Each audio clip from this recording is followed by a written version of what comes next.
नमस्कार, मैं राहुल कठेरिया और आप देख रहे हैं नेताजी राहुल कठेरिया यूट्यूब चैनल। साथियों, अपनी बात शुरू करने से पहले मेरा आप सभी से निवेदन है कि हमारे यूट्यूब चैनल को सब्सक्राइब जरूर कर लें और बेल आइकन की घंटी को दबा दें। साथियों, आज मैं बात करूंगा, विषय ये है कि पिछले कुछ दिनों से जो है लखनऊ में आरक्षित वर्ग के छात्र एवं छात्राएँ आंदोलन कर रहे हैं। मैं ये आरक्षित शब्द इसलिए प्रयोग कर रहा हूँ, आरक्षित शब्द का मतलब ये है कि ओबीसी और एससी के छात्र एवं छात्राएँ आंदोलन कर रहे हैं शिक्षा से जुड़े हुए।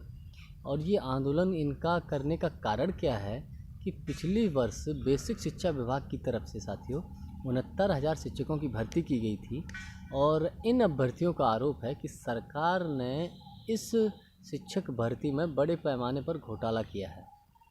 घोटाला किस प्रकार से है, मैं आपको समझाने की कोशिश करता हूँ।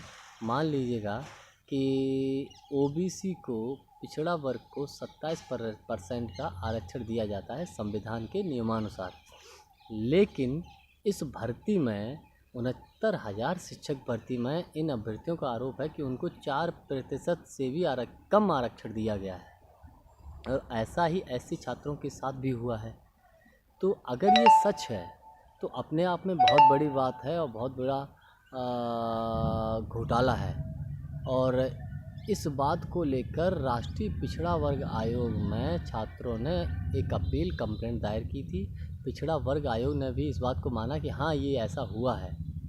तो कहने का तात्पर्य ये है साथियों कि अगर सरकार ने ऐसा किया है, अगर ये निर्णय लिया है तो ये गलत निर्णय था, क्योंकि इसमें एक विरोधाभास की स्थिति पैदा होती है।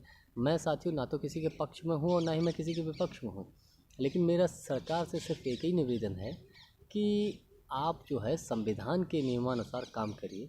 संविधान के दायरे में रहकर संविधान के अंतर्गत जिस कैटेगरी को जितनी सीटें अलॉट होती हैं, आरक्षित होती हैं, उसको उतनी सीटें दे दी जाएँ, किसी को कोई आपत्ति नहीं होगी। लेकिन सरकार ने खुद एक ऐसा काम कर दिया है जिससे कि एक माहौल ख़राब हो गया है।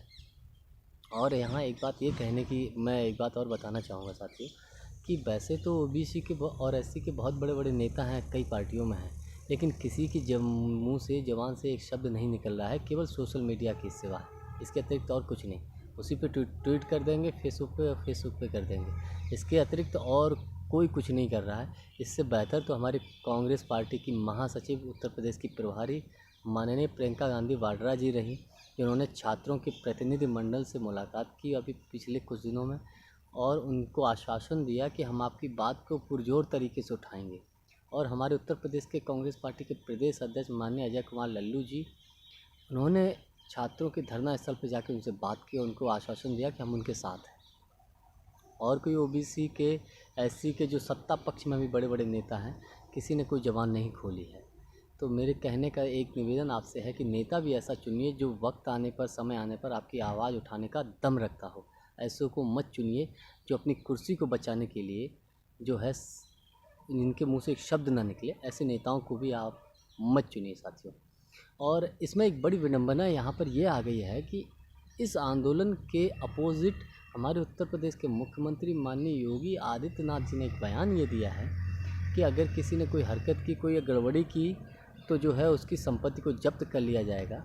तो माननीय मुख्यमंत्री महोदय शायद ये भूल रहे हैं कि जिस मुख्यमंत्री आवास में वो रहते हैं ये भी सरकारी है और जनता के टैक्स से बनाया हुआ आवास है।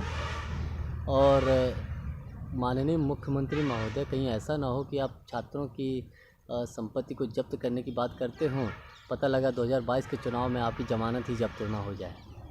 क्योंकि एक मुख्यमंत्री को इस प्रकार की भाषा बिल्कुल ही शोभा नहीं देती।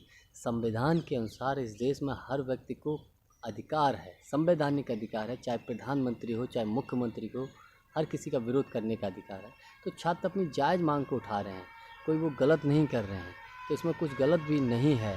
लेकिन माननीय मुख्यमंत्री जी को शायद ऐसा लगता है कि वे सत्ता के नशे में इतने चूर हैं कि कुछ भी बोले देते हैं, तो जो कि सरासर गलत है।